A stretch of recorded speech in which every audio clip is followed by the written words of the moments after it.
नमस्कार, आप देख रहे हैं डीसी न्यूज इंडिया और मैं हूँ आपके साथ दिव्या। तो आइए एक नजर डालते हैं अब तक की 25 बड़ी खबरों पर।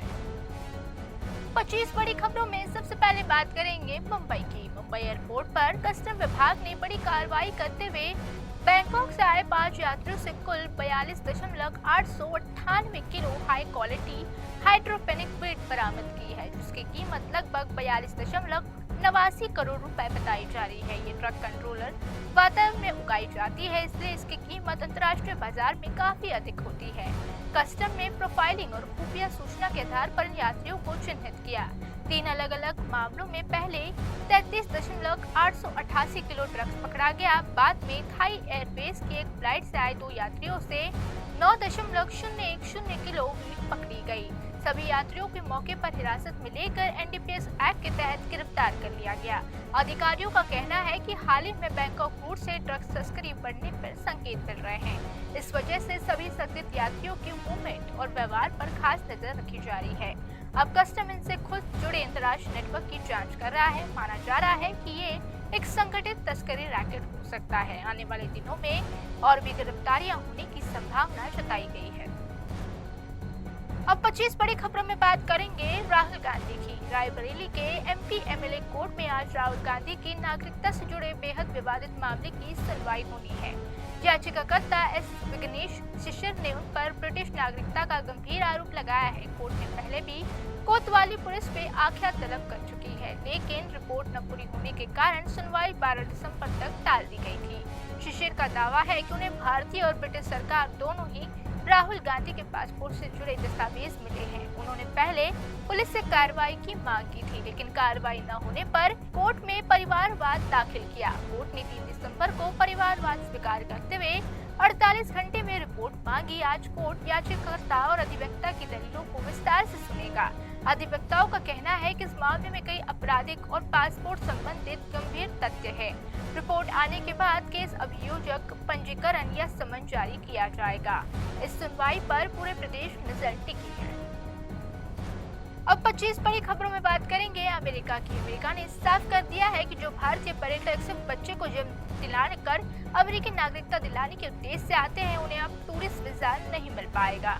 भारत में अमेरिकी दूतावास के इस पोस्ट के जरिए चेतावनी जारी की गई है। वीजा इंटरव्यू में अगर अधिकारी को किसी भी तरह संदेह हुआ तो आवेदन तुरंत खारिज कर दिया जाएगा। वो फैसला राष्ट्रपति डोनाल्ड ट्रंप के बाद आदेश से जुड़ा है, जिसमें जन्मसिद्ध नागरिकता की नीति की समीक्षा के निर्देश दिए गए हैं। ये मामला अब सुप्रीम कोर्ट पहुंच गया है, जहां 125 साल पुराने कानून की संवैधानिक समीक्षा की जाएगी। अगर कोर्ट के पक्ष में फैसला देता है तो अमेरिका की नागरिकता नीति पूरी तरह बदल सकती है। ट्रंप का कहना है कि जन्मसिद्ध नागरिकता का दुरुपयोग किया जा रहा है, इससे अमेरिका पर अनावश्यक बोझ बढ़ता जा रहा है। इस नियम के कड़े अनुपालन के बाद कई देशों में चिंता बढ़ गई है। विशेषज्ञों का कहना है कि ये फैसला विदेशों में जन टूरिज्म उद्योग को बड़ा झटका देगा। अमेरिका ने इस मामलों की मॉनिटरिंग भी तेज कर दी है। अब 25 बड़ी खबरों में बात करेंगे फिर अमेरिका की। अमेरिका के एक कनेक्टेड राज्य में पहली बार चैटजीपीटी पर हत्या संतुलित का सीधा आरोप लगाया गया, जिसने पूरी दुनिया में सनसनी फैला दी। मुकदमे में दावा किया गया कि चैटजीपीटी ने एक व्यक्ति की पैरानॉइड भ्रांतियों को बढ़ावा दिया, जिसके बाद उसने अपनी मां की हत्या कर दी, फिर आत्महत्या कर ली। वकीलों का आरोप है कि एआई ने गलत तरीके से विश्वास दिलाया और उसकी मां से उसे मारने की साजिश कर दी।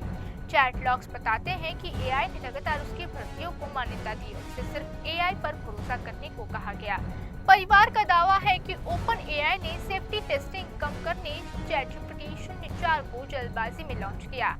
मुकदमे में कहा गया कि एआई ने उसकी मानसिक बीमारी को और भी गहरा कर दिया। अगर अदालत इस तकनीकी को दोषी मानती है तो दुनिया का पहला केस होगा जिसमें एआई पर हत्या का आरोप सिद्ध होगा। इस मामले को वकीलों ने टर्मिनेटर से भी ज्यादा डरावना बताया है।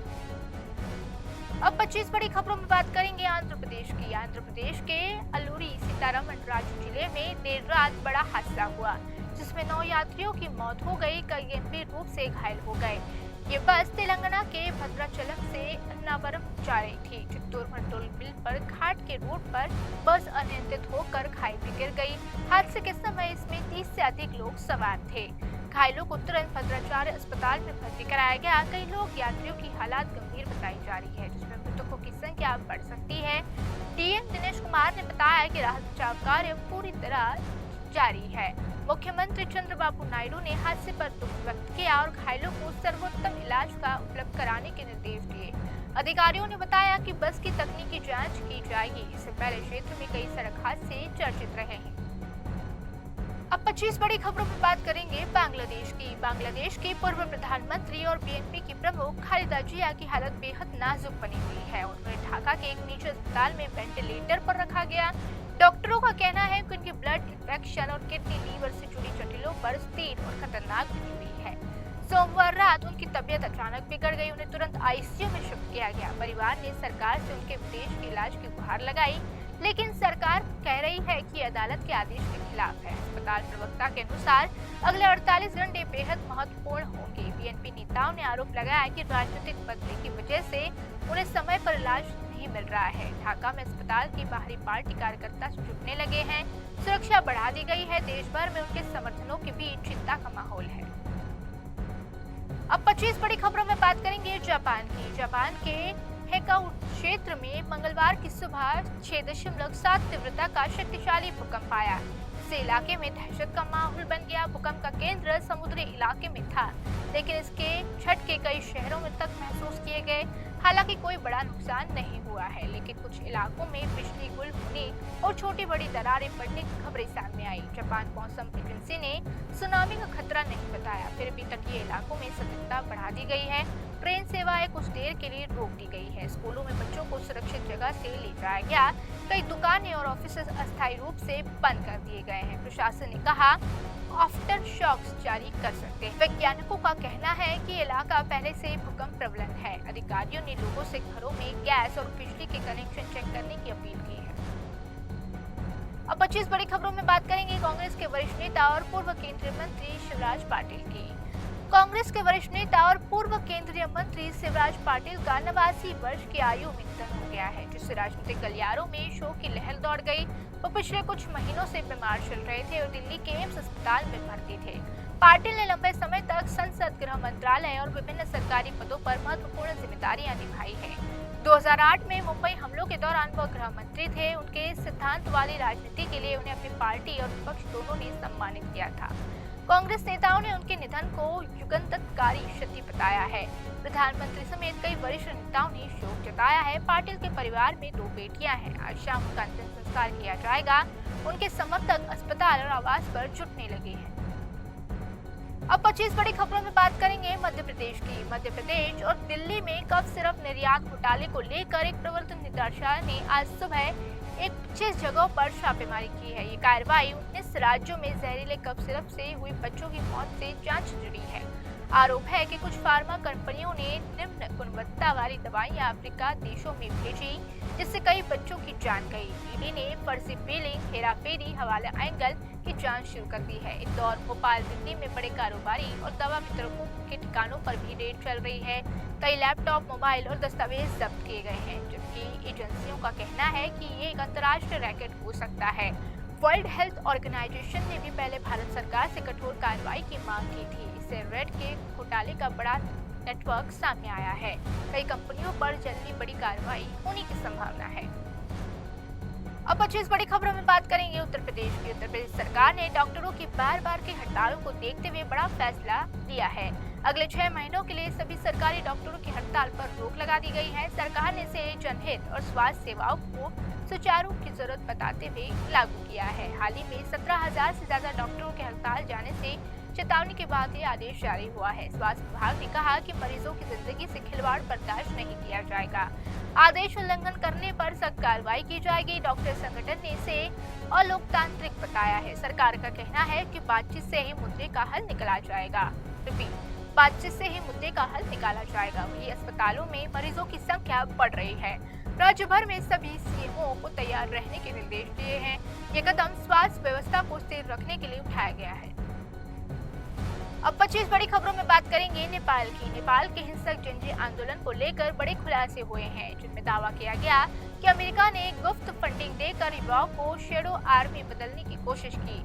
द ग्रेंस को मिली लीक डॉक्यूमेंट के अनुसार नीड और एनआरआई जैसे लाखों dollar youth leadership transport policy नामक प्रोग्राम में लगाए गए। इस प्रोग्राम में युवाओं को सिर्फ एक्टिवेशन नहीं बल्कि विरोध प्रदर्शन की रणनीति, संसाधन जुटाने और डिजिटल असहमति फैलाने तक की ट्रेनिंग दी गई थी। ये प्रोजेक्ट जुलाई 2021 में और जून 2022 तक चला था। इसका बजट 3.5 लाख डॉलर था। डॉक्यूमेंट्स में दावा किया गया कि उद्देश्य नेपाल को भारत और चीन के प्रभाव क्षेत्र से हटाकर अमेरिका के हितों में झुकाना था। सितंबर 2025 में सोशल मीडिया पर सरकारी ब्लॉक के बाद अचानक हिंसा जनजीय प्रदर्शन में भड़क उठे। युवाओं को सेमी ऑटोमेटिक राइफल लहराते हुए देखा गया। सोशल मीडिया पर रणनीति से लेकर लीडरशिप पॉलिसी तक सेशन रिकॉर्ड होकर एनालाइज किया गया। ये खुलासा नेपाल की राजनीति को हिलाकर रख चुका है। अब 25 बड़ी खबरों में बात करेंगे फिर से एक बार उत्तर प्रदेश की। उत्तर प्रदेश बीजेपी ने लंबे समय से जारी सस्पेंस खत्म होने वाला है। 13 दिसंबर को प्रदेश अध्यक्ष पद के लिए नामांकन होगा। सूत्रों के अनुसार 24 से 48 घंटों के अंदर नया प्रदेश अध्यक्ष घोषित किया जाएगा। केंद्रीय मंत्री पीयूष गोयल चुनाव प्रक्रिया पूरी करने के लिए लखनऊ पहुंचेंगे। बीएनएल वर्मा का नाम सबसे आगे बताया जा रहा है, जबकि साध्वी निरंजन ज्योति का भी नाम तेजी से उभर रहा है। मौजूदा अध्यक्ष भूपेंद्र चौधरी का कार्यकाल खत्म होने के बाद कई नामों पर चर्चा चल रही है। बीएल वर्मा को भी ओबीसी चेहरा और सुनील बंसल का करीबी माना जाता है, जो उनके पक्ष में जा सकता है। पार्टी का कहना है कि नया अध्यक्ष पंचायत चुनाव से लेकर 2027 के विधानसभा चुनाव तक संगठन को लीड करेगा। नामांकन लखनऊ बीजेपी ऑफिस दोपहर 1 से 2 बजे तक होगा। केंद्र पर्यवेक्षक विनोद तावड़े भी मौजूद रहेंगे। जल्द ही यूपी बीजेपी को नया नेता मिल जाएगा। अब 25 बड़ी खबरों में बात करेंगे अन्ना हजारे की। समाज सेवी अन्ना हजारे ने महाराष्ट्र में सशक्त लोकायुक्त कानून लागू न होने से नाराज होकर 30 जनवरी 2026 से भूख हड़ताल शुरू करने का फैसला किया है। उन्होंने मुख्यमंत्री देवेंद्र फडणवीस को पत्र लिखकर इस निर्णय की जानकारी दी है। अन्ना हजारे ने कहा कि सरकार ने कई बैठकों में आश्वासन दिया, लेकिन कानून लागू नहीं किया गया। विधानसभा और विधान परिषद दोनों बिल पास हो चुका है, फिर भी लागू नहीं किया गया। अन्ना ने कहा कि जीवन भर देश हित के लिए लड़े हैं और अब भी यही लड़ाई लड़ेंगे। उनका कहना है कि गांधी जी की पुण्यतिथि शुरू होने वाली है और अनशन अंतिम फैसला होगा। उन्होंने कहा, सशक्त लोकायुक्त नहीं आया तो जीने की इच्छा नहीं बचती। 2011 के जन लोकपाल आंदोलन की याद दिलाते हुए उन्होंने भ्रष्टाचार के खिलाफ आंदोलन रोकने वाला बताया था। प्रशासन को इस घोषणा के बाद अलर्ट मोड पर आना पड़ा। अब 25 बड़ी खबरों में बात करेंगे मुंबई पुलिस की। मुंबई पुलिस ने 3.57 करोड़ रुपए की ज्वेलरी चोरी के मामले में बड़ी सफलता हासिल करते हुए आरोपी नौकरानी अर्चना साल्वी को 8 महीने की खोजबीन के बाद गिरफ्तार कर लिया है। वो मरीन ड्राइव क्षेत्र की 93 वर्षीय महिला के घर में काम किया करती थी। अप्रैल से जुलाई के बीच सोना और हीरे चोरी कर फरार हो गई थी। घटना का खुलासा हुआ तब महिला का बेटा दुबई से आया और ज्वेलरी गायब थी। पुलिस ने बीएनएस धारा 306 के तहत मामला दर्ज किया और अर्चना की गतिविधियों पर निगरानी रखनी शुरू कर दी गई। उनके बैंक खाते लाखों रुपए के ट्रांजैक्शन मिले। गिरफ्तारी के बाद उसने 1249 ग्राम सोना और 100 ज्वेलरी बरामद सेट किए गए। रिपीट 100 ज्वेलरी सेट बरामद किए गए, जिनकी कीमत 1.26 करोड़ रुपए बताई जाती है। पुलिस ने अब ये जांच शुरू कर दी है। कोई भी इसमें शामिल तो नहीं था। अर्चना को दूसरी नौकरानी के सिफारिश पर रखा गया था। मामला विस्तृत जांच में है। अब 25 बड़ी खबरों में बात करेंगे गोवा की। गोवा के bridge bye review Lane club में 25 लोगों की मौत वाले अग्निकांड में मुख्य आरोपी सौरभ और गौरव पुत्रा को भारत लाने की प्रक्रिया शुरू हो चुकी है। दोनों फिलहाल फुकेट पुलिस की हिरासत में हैं और जल्द ही बैंकॉक डॉन मुआंग एयरपोर्ट पर ले जाएंगे। उन्हें बाद में सुवॉन इमिग्रेशन डिटेंशन सेंटर 2 से 4 दिनों के लिए रखा जाएगा, जहां दस्तावेज पहचान की जांच होगी। भारत का पासपोर्ट रद्द होने के चलते उन्हें इमरजेंसी ट्रैवल डॉक्यूमेंट भी जारी किया जाएगा। एटीडी बनकर तैयार होने में 36 से 48 घंटे लग सकते हैं। उसके बाद दोनों को भारत भेजा जाएगा। दिल्ली में सीबीआई या गोवा पुलिस उन्हें रिसीव करेगी। अधिकारियों ने बताया कि आग लगने के 1 घंटे बाद ही दोनों फुकेट के टिकट बुक कर चुके थे और सुबह तक भारत छोड़ चुके थे, जिससे संदेह और भी गहरा गया। अब भारत आने के बाद उससे कड़ी पूछताछ की जाएगी और जांच एजेंसियों का मानना है कि गिरफ्तारी से कई पर्दे सामने आएंगे। अब 25 बड़ी खबरों में बात करेंगे इंडिगो की। देश के प्रमुख एयरलाइन इंडिगो में लगातार फ्लाइट कैंसिलेशन और देरी के बाद डीजीसीए ने एयरलाइन से विस्तृत रिपोर्ट मांगी है। हाल ही में 8 बड़े एयरपोर्ट से 100 से अधिक उड़ानें रद्द होने से यात्रियों को भारी दिक्कतों का सामना करना पड़ा। एयरपोर्ट पर हजारों यात्री फंसे रह गए और कई जगह अफरा तफरी तक मच गई। इंडिगो ने ऑपरेशन दिक्कतों और क्रू मैनेजमेंट समस्या को इसके लिए जिम्मेदार बताया। डीजीसीए ने अब एयरलाइन की क्षमता, क्रू उपलब्धता और शेड्यूलिंग की जांच कर रहा है। यात्रियों ने सोशल मीडिया पर एयरलाइन के खराब मैनेजमेंट और शिकायतें दर्ज की। कई यात्रियों को घंटों तक बिना जानकारी इंतजार करना पड़ा। डीजीसीए ने एयरलाइन को स्थिति तुरंत सुधारने के निर्देश दिए। एयरलाइन ने बयान जारी किया कि यात्रियों से माफी भी मांगी गई। अब निगाह इस बात पर है कि इंडिगो कब तक स्थिति सामान्य कर पाता है। अब 25 बड़ी खबरों में बात करेंगे पश्चिम बंगाल की। पश्चिम बंगाल के मुख्यमंत्री ममता बनर्जी ने एसआईआर मुद्दे पर केंद्र सरकार को घेरते हुए कहा कि योजना लोगों के अधिकारों के खिलाफ है। उन्होंने आरोप लगाया कि एसआईआर बहाने जमीनों और संसाधनों पर नियंत्रण की कोशिश की जा रही थी। ममता ने इसे असंवैधानिक और लोक विरोधी बताते हुए जोरदार विरोध किया। उन्होंने कहा कि बंगाल किसी भी हालत में एसआईआर लागू नहीं होने देगा। ममता का दावा है कि इससे केंद्र को राज्यों में दखल का रास्ता मिल सकता है। उन्होंने कहा कि बंगाल सरकार जनता के हित में हर कदम उठाएगी। तृणमूल कांग्रेस ने इसको लेकर राज्य भर में आंदोलन तेज करने का ऐलान किया है। केंद्र की ओर से अभी तक कोई प्रत्यक्ष बयान इस मामले में सामने नहीं आया। राजनीतिक दलों ने इस मुद्दे को लेकर टकराव बढ़ गया। विशेषज्ञों ने इसे आने वाले महीनों में बड़ा राजनीतिक विवाद माना जा रहा है। अब 25 बड़ी खबरों में बात करेंगे जबलपुर की। जबलपुर में एक सार्वजनिक पुस्तकालय पर बाबर पुस्तकालय लिखे पोस्टर लगने से विवाद खड़ा हो गया है। स्थानीय प्रशासन ने पोस्टर हटाकर मामले की जांच शुरू कर दी है। पोस्टर लगाने के पीछे किसका हाथ है, पुलिस उसकी तहकीकात कर रही है। शहर के कुछ संगठनों ने इस समुदाय को विशेष उकसाने की कोशिश बताया। कुछ लोगों ने इसे सोशल मीडिया पर सांप्रदायिक रंग देने की भी कोशिश की। नगर निगम ने कहा कि सार्वजनिक स्थलों पर किसी भी प्रकार की राजनीतिक या धार्मिक लिखावट सख्त मना है। पुलिस आसपास के सीसीटीवी फुटेज खंगाल रही है। विवाद के बाद क्षेत्र में सुरक्षा बढ़ा दी गई है। स्थानीय नेताओं ने शांति बनाए रखने की अपील की है। प्रशासन का कहना है कि दोषियों पर सख्त कार्रवाई की जाएगी। अब 25 बड़ी खबरों में बात करेंगे दिल्ली की। दिल्ली सरकार ने प्राइवेट स्कूलों की फीस पर लगाम लगाने के लिए फीस रेगुलेशन एक्ट 2025 का ड्राफ्ट जारी कर दिया है। नए एक्ट के तहत अब स्कूल मनमाने तरीके से फीस नहीं ले सकेंगे। फीस बढ़ाने से पहले सरकार से मंजूरी लेना अनिवार्य होगा। एक्ट में पेरेंट्स की शिकायतों के लिए विशेष ग्रीवेंस कमेटी बनाई जाएगी। स्कूलों को हर साल अपने वित्तीय रिकॉर्ड भी सार्वजनिक करने होंगे। माता पिता संगठनों ने इस फैसले का स्वागत किया है। कई स्कूल प्रबंधन ने स्कूलों की स्वायत्तता के खिलाफ बताया। सरकार का कहना है कि यह कदम अभिभावकों के हितों की रक्षा करेगा। जल्द ही ड्राफ्ट पर आपत्तियों सुझाव दिए जाएंगे। एक्ट लागू होने पर दिल्ली हजारों परिवारों को राहत मिलने की उम्मीद है। अब 25 बड़ी खबरों में बात करेंगे प्रधानमंत्री नरेंद्र मोदी की। प्रधानमंत्री नरेंद्र मोदी ने एनडीए सहयोगियों के साथ दिल्ली में विशेष डिनर बैठक की है। बैठक में गठबंधन की रणनीति, आगामी चुनाव और प्रमुख मुद्दों पर चर्चा की गई। मोदी ने सहयोगी दलों से मजबूत तालमेल बनाए रखने पर जोर दिया। डिनर में बिहार, महाराष्ट्र, उत्तर प्रदेश सहित कई राज्यों के नेता उपस्थित रहे। गठबंधन के नेताओं ने सरकार की नीतियों पर अपना समर्थन जताया। मोदी ने कहा, एनडीए देश के विकास के लिए समर्पित है। बैठक में कई राज्यों के क्षेत्रीय मुद्दों पर भी बातचीत की गई। गठबंधन में संभावित मतभेदों को खत्म करने की कोशिश की गई। नेताओं ने कहा कि आने वाले चुनाव में एनडीए एकजुट होकर लड़ेगा। बैठक का संदेश था, एकता ही एनडीए की ताकत है।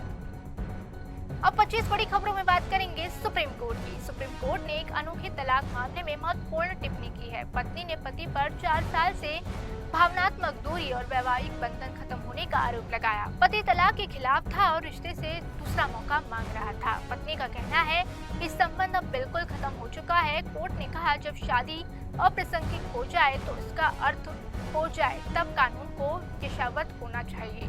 लेकिन कोर्ट ने तलाक देने से इनकार कर पक्षों से मध्यस्थता का आखिरी अवसर देने को कहा।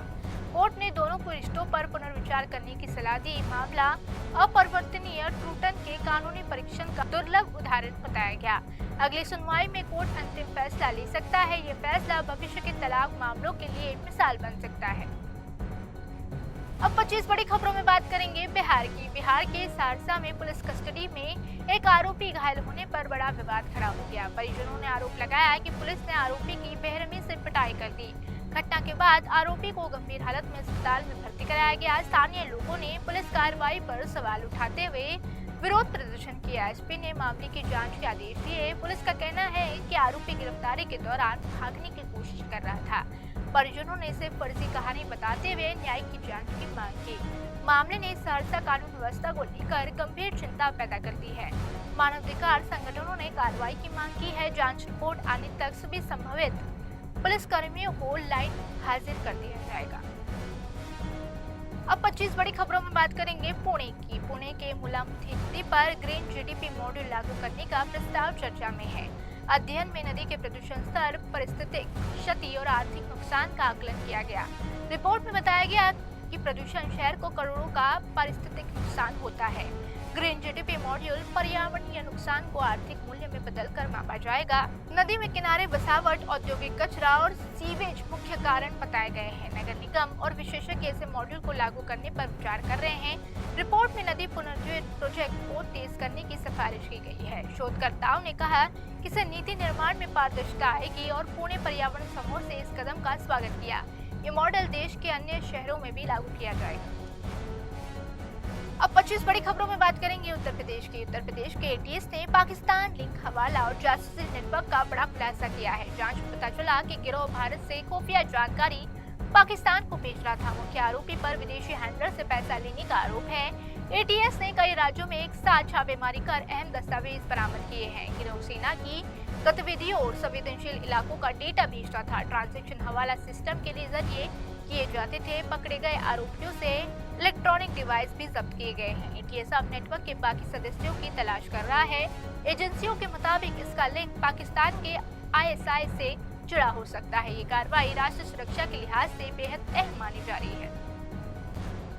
अब 25 बड़ी खबरों में बात करेंगे भुवनेश्वर की। भुवनेश्वर के सत्यविहार इलाके में एक नाइट क्लब में शुक्रवार को अचानक भीषण आग लग गई, जिससे इलाके में अफरा तफरी का माहौल बन गया। वहीं फायर फाइटर्स तुरंत मौके पर पहुंचे और धुएं की मोटी परत के बीच आग को कंट्रोल में करने की कोशिश करते नजर आए, ताकि घनी आबादी के क्षेत्र में आग पसरे ना और बिल्डिंगों में फैले ना। हालांकि आग की वजह साफ नहीं हो पाई है, लेकिन बिजली के शॉर्ट सर्किट से लेकर किचन खराबी तक कई संभावित कारणों की जांच की जा रही है। राहत की बात यह है कि अब तक किसी के हताहत की कोई खबर सामने नहीं आई है।